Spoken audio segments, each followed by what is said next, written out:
Pajero! Oh, you beauty! What a head, son! What a head! Welcome back to Onto the Ball. I'm your host, Scott Nichol, and I'm joined, as always, by my co-host, Travis Morgan. And we're joined by a very special guest for this Arsenal season 22-23 review, Neil Riley, big Arsenal fan. He's a busy man, but we've twisted his arm to come on here tonight to go through last season when it looked like the title was in the bag. And for me, Mikel Arteta messed up big time by going strong in the Europa League, getting some big hitters injured, derailed the title charge, and the rest is history, as they say, but we're going to go through it all. Neil, how are you doing? You okay? Thanks for joining us. Not too bad. It's nice to be invited on every now and again, just when you want to stick the core into Arsenal. You don't get the invites when you're top of the league, but when you fall off the perch, all of a sudden the phone starts ringing. So it's good to be on, good to talk football with you two boys again. Travis, how are you, mate? You okay? Yeah, I'm good. Fresh off Athens, mate. I had a lovely time. So, yeah, it's good to be back. A lot of history out there, some good food and that. So, bit tired, but I'm ready. I'm ready to see what this guy's got to say about the Gooners. So, I'm ready, mate. I'm ready. Bit jet lagged. I mean, I'm not even sure how this is going to go because, as we mentioned on the last poddy, me and you can't even agree on whether this was a bottle job or Man City were just too strong and using the term bottle job is archaic. I had to Google what archaic means. Neil, you're a teacher. You'll know what archaic means. But is that offensive calling it a bottle job? Neil, take it away. Give me one sentence about whether it was or wasn't a bottle job, and then we'll get right into it. Summer signings last summer, obviously, Jesus, Zinchenko, we'll take it from there. Was it a bottle job? Yes and no. It's a hard one to... It all depends what you think of that term. Because I think of a bottle job as you've just absolutely fallen to bits. But when we get into it, and I'm sure we will, analysing the games, and Anfield was really the crunch game, Arsenal was still playing great football. They were still attacking, still pressing. So in that respect, you think in seasons gone by, you think of the season they almost won it in 2008 when Edu snapped his ankle at Birmingham. They just fell off then. And yes, that might have been a bottle job. They didn't have the leaders there. Gallas sitting on the pitch. It didn't feel like that this time. But when you get so close and these opportunities come around once in a lifetime for footballers, then you can see why rival fans are saying, I mean, nobody else got anywhere close to either of us, but you can see why they're saying, well, you just didn't have the metal to kind of finish it off. So we'll bum pick it, I'm sure, for however long we're on this poddy for, and we'll probably go back and forth and me saying, yes, it is, yes, it isn't. I don't think it's cut and dry as just saying, yeah, they just fell apart and capitulated and Man City were too good. I think it's a combination of a few factors. And I know you've alluded about the Europa League, so we can go all the way back to February and unpick every single asset of the season and what happened. In my one sentence, I gave you about 15. So, yeah, still not quite sure if we bottled it. And in that sense, you also said yes and no. So it's clear as mud. I mean, let's go back to the summer. Obviously, the Bants was going in the group chat. You're looking to catch Man City and Liverpool at that time, signing Man City rejects Zinchenko and Gabriel Jesus. Obviously, they both turned out to be a massive success, and Arsenal seemed to cope with the loss of Gabriel Jesus. Was he injured at the World Cup? Yeah, he got injured second game in, and that was him out. And it was when the World Cup came around, I know we talk about it a lot. We're not big fans of international football in this group. And it's almost like when they go away for the 2 weeks, you keep your fingers crossed for whoever the key people in your team are, Virgil van Dijk, whoever it might be, that you just think we don't have that much depth. There were a couple of players that I thought, if they get injured on the way, Granit Xhaka would have been one. We've got cover in that position. And some other areas you thought, we'll be fine. But there were a couple of positions for Arsenal where you just thought, please, please, please. When Saliba didn't get selected, you were like, great. Jesus was another one. He was the only out-and-out front man. Underneath that, we know was Eddie Nketiah.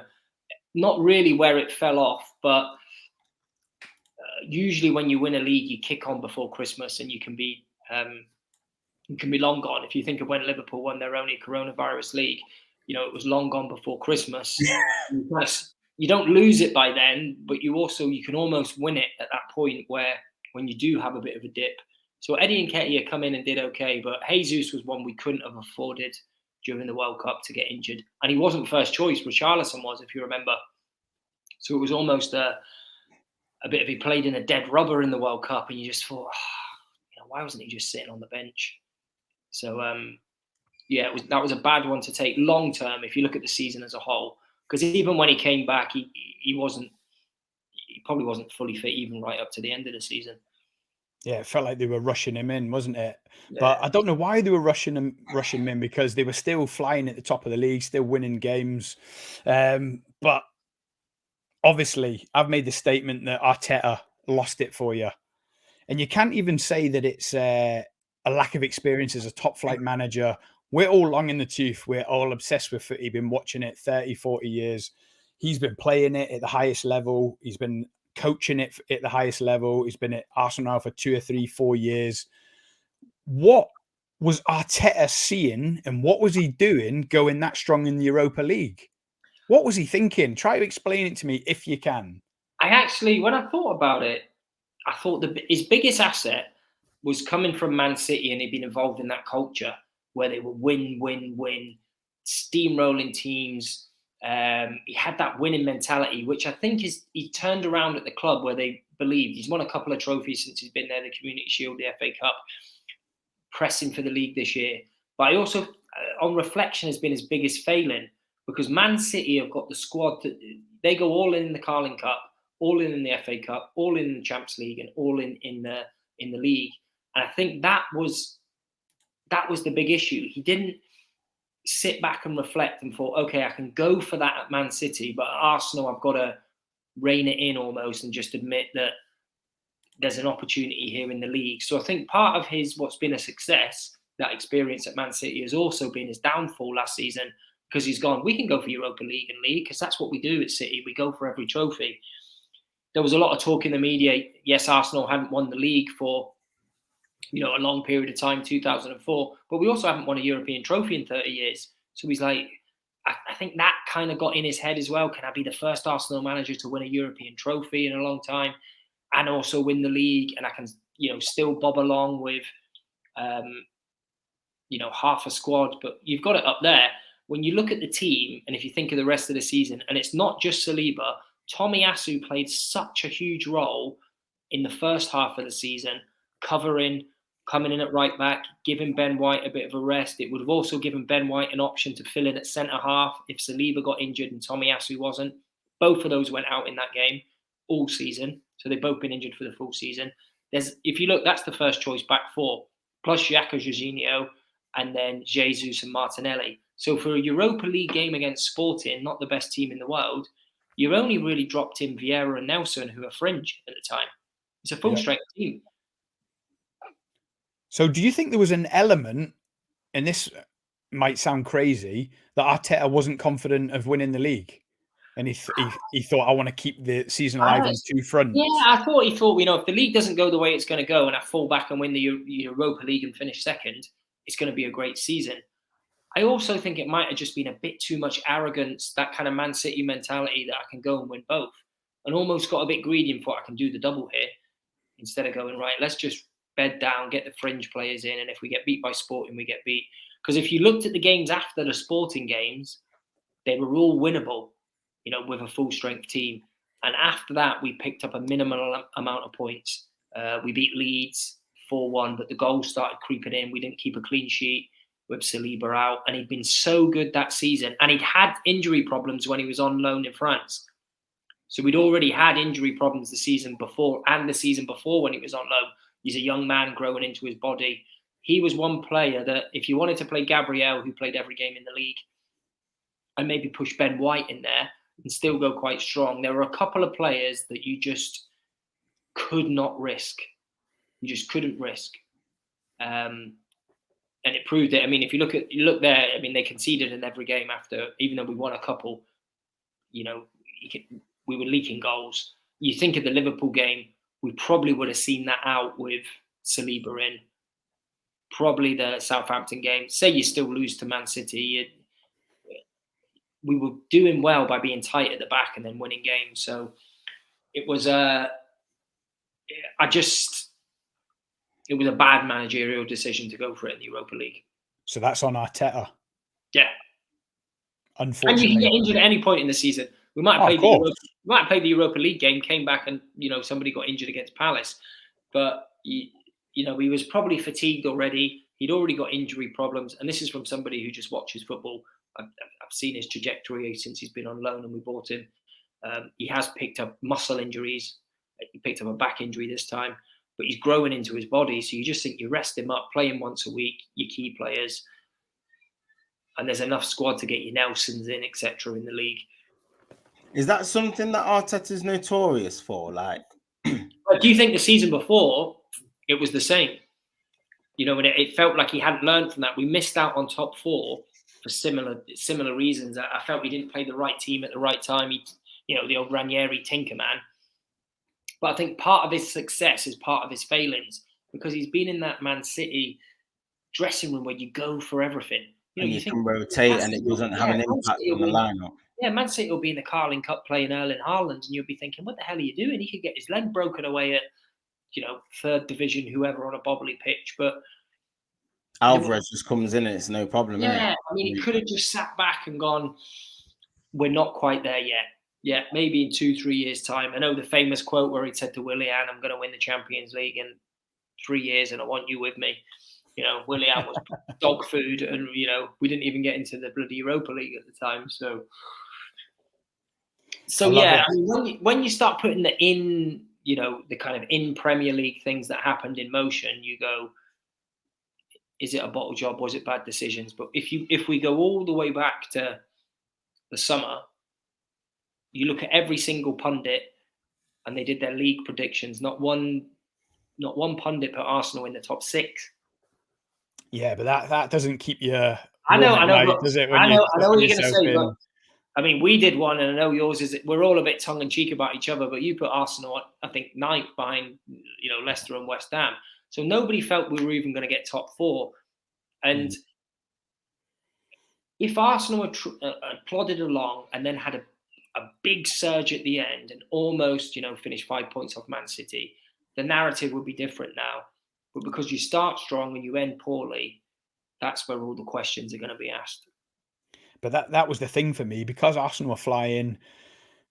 Pep got rid of Cancelo. He was experimenting, you'd have to call it, without a left back. He was bringing in this 3-box 3 that's in the fashion now, so it wasn't clicking straight away. They were getting called one-dimensional with Haaland. Some people were even saying that Alvarez should be in the starting lineup ahead of Haaland. He was resting Kevin De Bruyne like no one's business, which just seemed odd to everyone.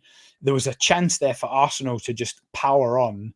And obviously Arteta, whatever he was thinking, going strong in 2 competitions, maybe trying to eye both. Maybe he thought that the squad had the capability to win both. But what an end to the season to finish potless, because you didn't win anything in the end. And if you look at that graphic there, obviously I've got the experience of this because Liverpool have bottled the league, about 4 times in the last 10 years. But yeah, you could say that, or you could say 30 times in the last 31. So what you want to look at.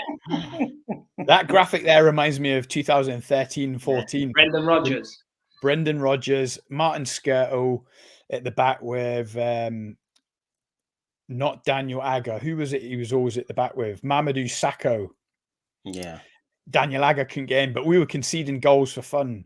We were winning games, a lot of them, like Man City 3-2, Norwich 3-2, and we couldn't keep a clean sheet at all. And we didn't get over the line. And clean sheets are what you need to win leagues, let's be honest. But at what point, Neil, because obviously I know we had a lot of banter in the group chat and I was like, right, it's Arsenal's now. And you were like, no, it won't be. City will still win it. I'm not sure if it was a bit of reverse psychology, but was there a moment where you thought, that's it, it's in the bag now? Like for me in 13-14, it was when we beat Man City 3-2. I thought, that is it, it's done. Was there a point where you... It was always... So I said, if we can go away and beat Liverpool, we'll win the league. That, in my opinion, like we may never have won it. So when we were 2-0 up and flying, and Liverpool couldn't touch the ball, Anfield was flat, and it looked like we were probably going to go and win by 4. So what was that? 38 minutes into that game, I thought we're going to win the league because Liverpool were nowhere, and then they get one. It probably get to half time, we've won the league. They get one, they get two, they nearly win it, and then there's a moment right at the end of the game that nobody talks about where there's an easy pass from Saka to Martinelli, or you can just go wide to Trossard, and we probably win the game 3-2. I just think I think from there we beat West Ham, we beat Southampton, get beat by Man City even, and then we'd still end up winning the league. So for me, it was always if we went away to Anfield and won, we'd win it. So when we're 2-0 up and Liverpool can't touch a ball and you were all over the place, then I thought, this is it. If we see this game out, the league's done. The demoralisation for Man City, probably start concentrating on the Champions League, and we probably win it by, 4 or 5 points. As soon as it went 2-2 and we didn't win the game, it was the manner we didn't lose a game. Similar, that game sort of sums up the season. If we're 2-0 down to Liverpool and we come back to 2 each, it's like, what a great point. It's a victory, yeah. And that's how the league petered out. Started well, finished poorly. So yeah, Neil. 30 minutes into Anfield, I thought that's it. If we can see this out, we've won it. As soon as we drew, I thought I couldn't see it. So in that one game, that was going to be my next question. At what point did you? Because obviously coming away from Anfield with a point normally is a good point, right? Even though Liverpool weren't that well. But at what point were you like, that's the league gone now? Was it that game still, or was it as soon as Man City went ahead in the league? No, it was that game. So as soon as the second half, we got blown away, really. And we looked like Arsenal under Unai Emery, all over the place, clinging on, could have lost the game. Ramsdale makes a couple of amazing saves late on. Still could have won it. And, it was really open, weren't it? But it was, and that's the point. I just think the Europa League situation that happened, and then Saliba being out, and all of a sudden, where Arsenal weren't conceding goals and looking in control of games, all of a sudden it was a basketball match every game.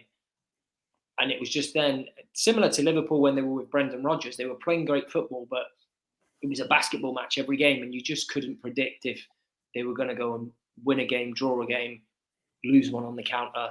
And that's where we got to. It was just frenetic, and there were too many frenetic games left because, we still had a truckload of games to play.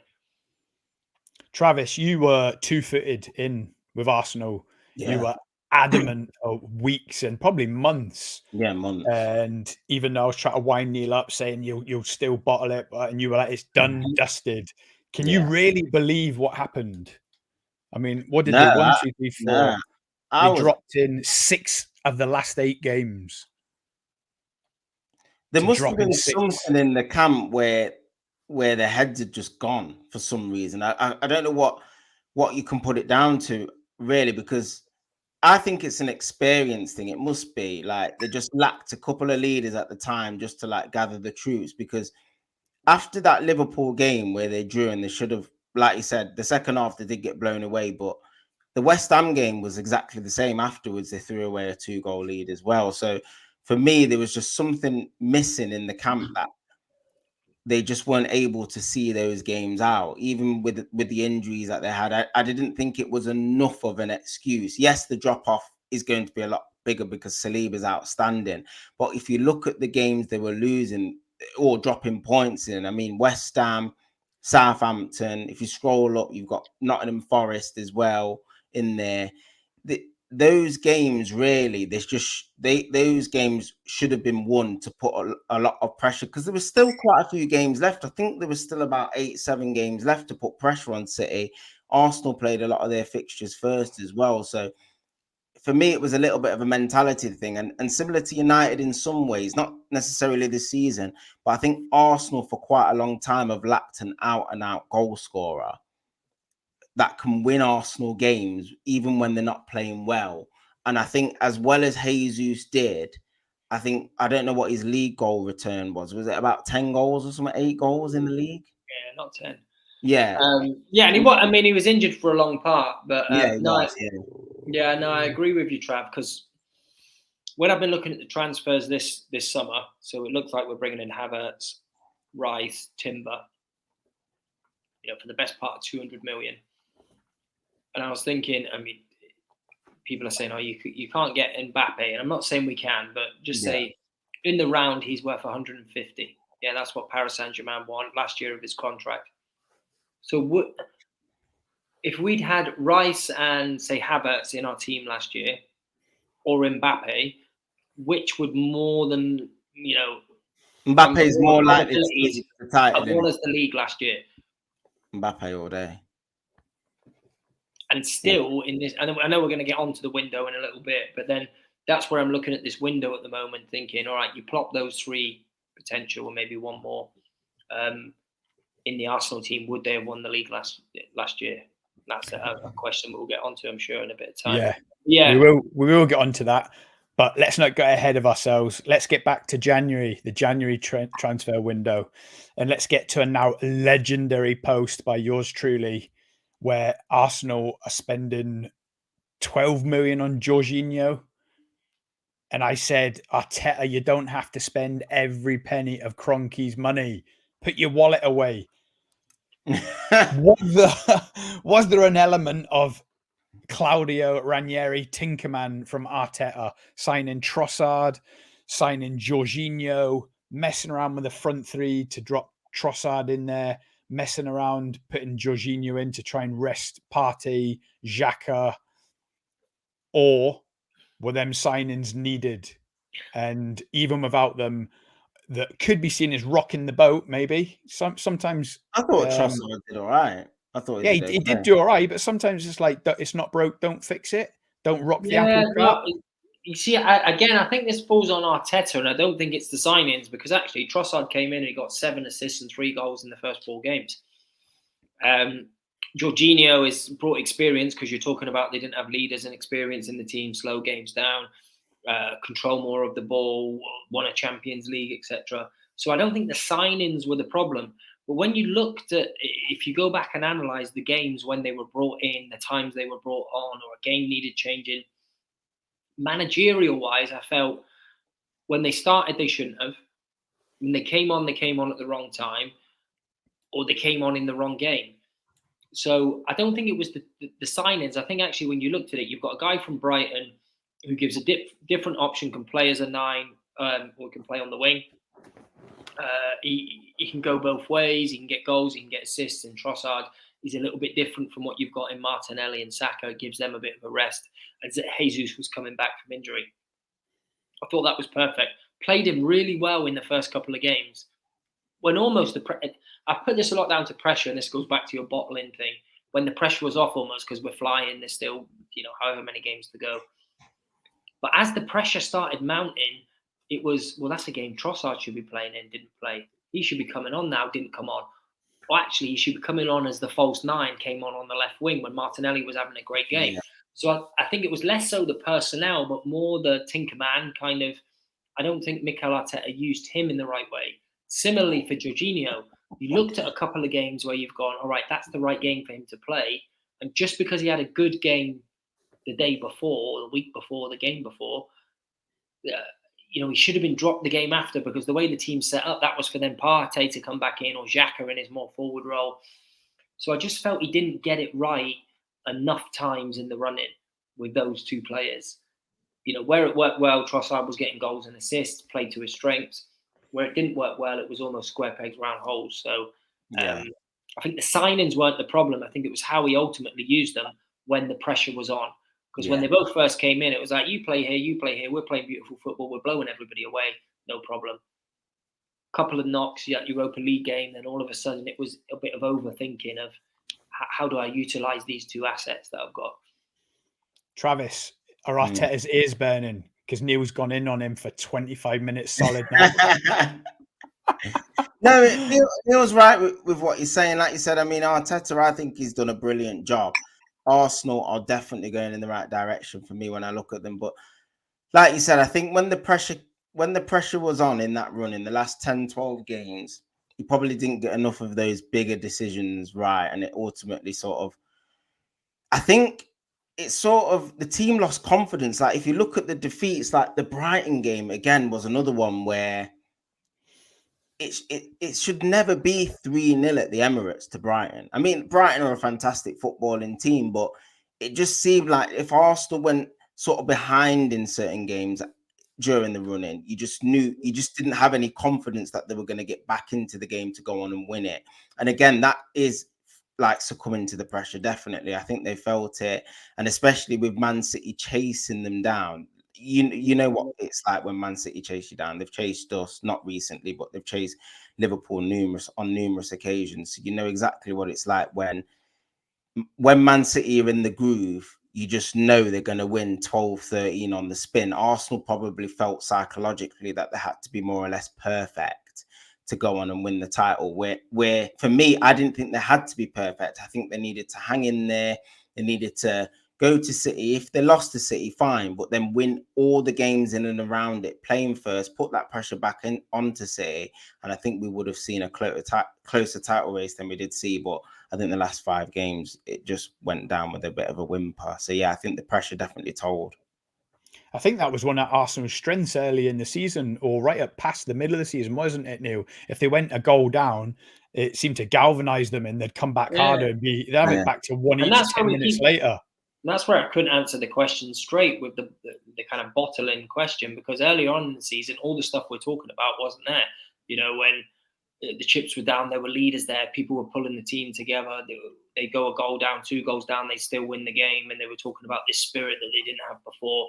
This is before Christmas. But I just felt psychologically, and I know we're going to get onto the Europa League game, but there were a couple of players in that team that needed to stay fit and play, because there was almost a bit of a mystique, if we look about Saliba, around him with opposition. A bit like when Van Dijk first came to Liverpool. Nobody wanted to take him on after the first couple of weeks. He's got the pace, he's got the height, he's got the athleticism. He could build up from the back. Nobody kind of stepped into him because they knew he was probably going to find the right pass, and they'd be a man short in midfield. Jesus was a big psychological one. It was all spoken about in the media. We forget Zinchenko missed a lot of the season through injury, as good as he was. Yeah. So I think there are a couple of players who, in that run-in, some of the other players had to look at and go, do you know what? We got Ramsdale, we've got Saliba, we got Partey, we got Jesus, all fit, all firing, we'll be all right. And then the other bits around it would have been fine.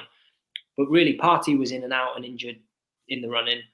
Jesus was coming back from a long-term injury. Saliba didn't make it, and Ramsdale was probably the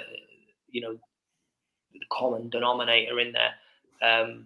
So I think all the other players looked round, and that's what made them lose confidence. If a ball went in behind, and it was earlier on in the season, you think Saliba's going to sweep that up and we'll be back on the counter.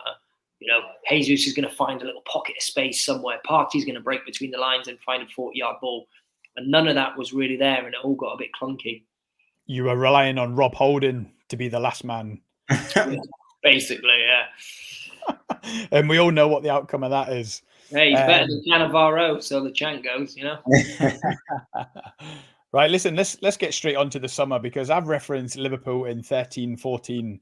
I knew that was not once in a lifetime, but I knew that was our chance, and it wasn't the start of a 2 to 3 year pressure to win the league. I knew Suarez was going to leave. He did. It all fell apart.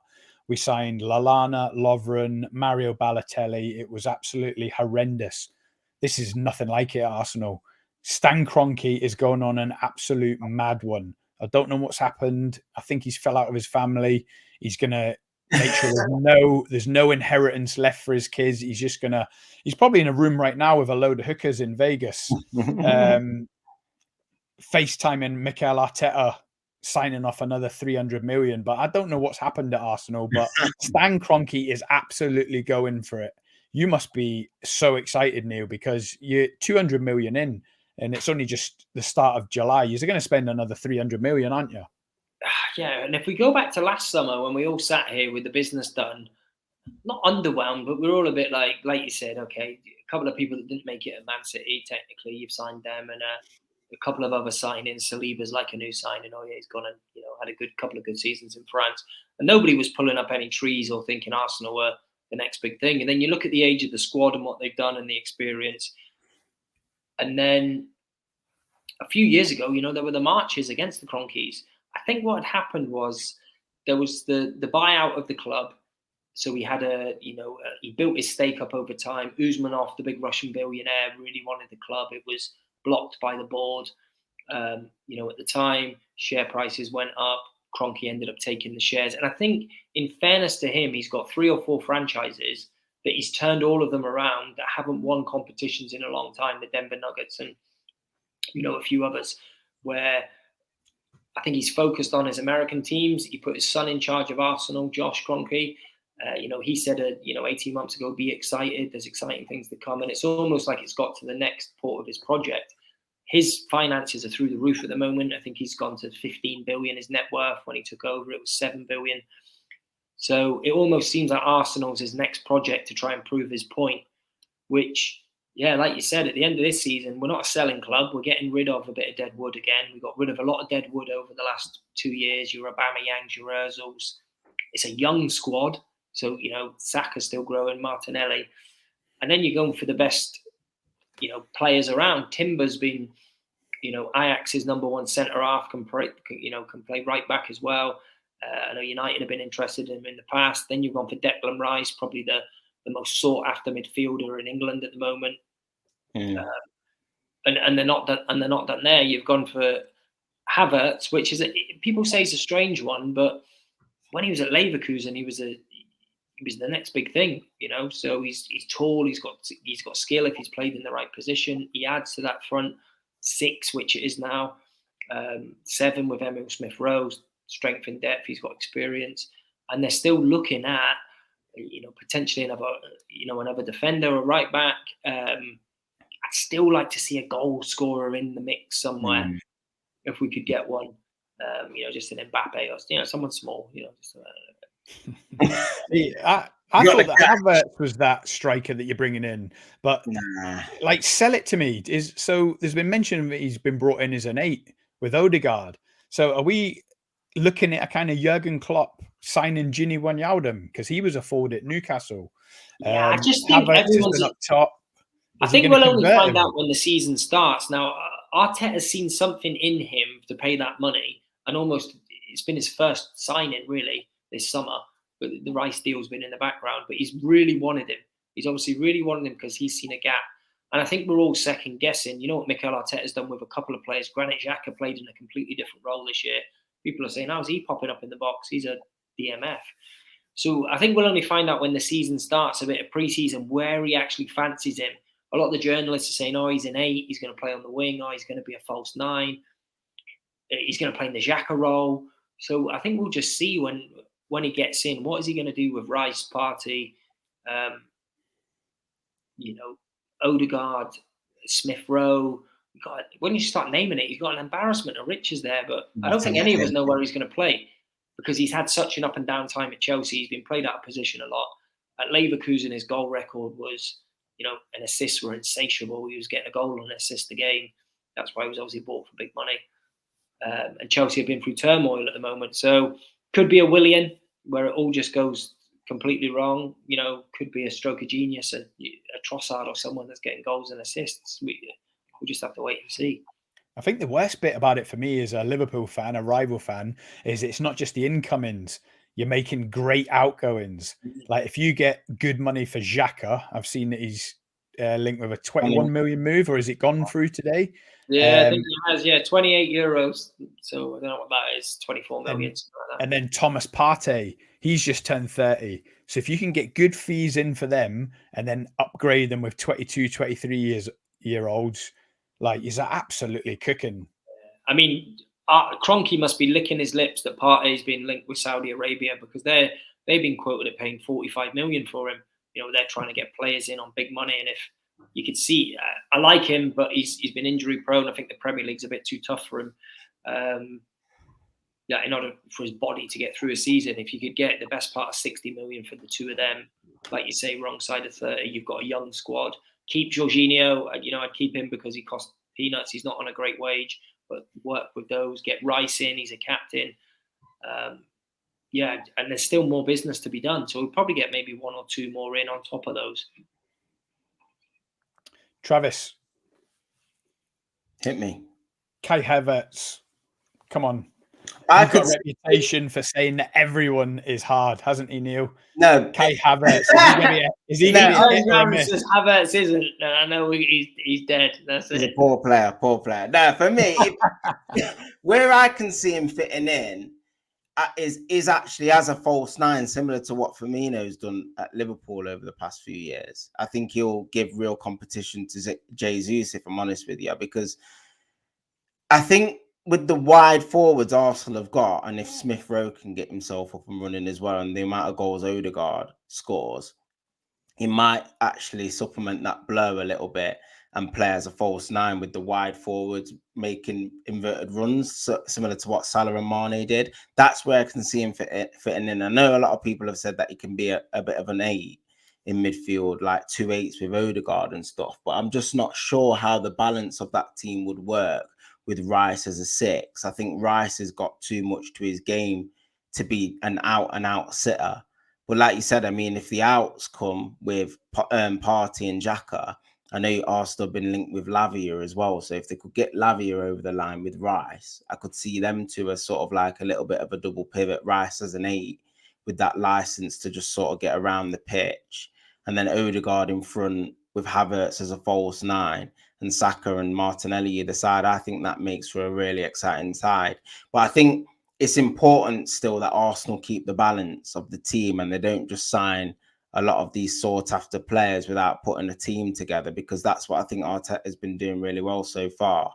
So for me, I think if they're not going to go and sign a striker that scores goals, I think the ideal person for Arsenal as well, might sound a little bit weird and a bit of a controversial take, but I think Ivan Toney would be quite a good signing. I know he's banned now, but I think he fits the Arsenal mold. He can go in behind, he can hold it. He scores goals as well. Do you know what I mean? He's just a goal scorer. He gives Arsenal that little bit, something a little bit different.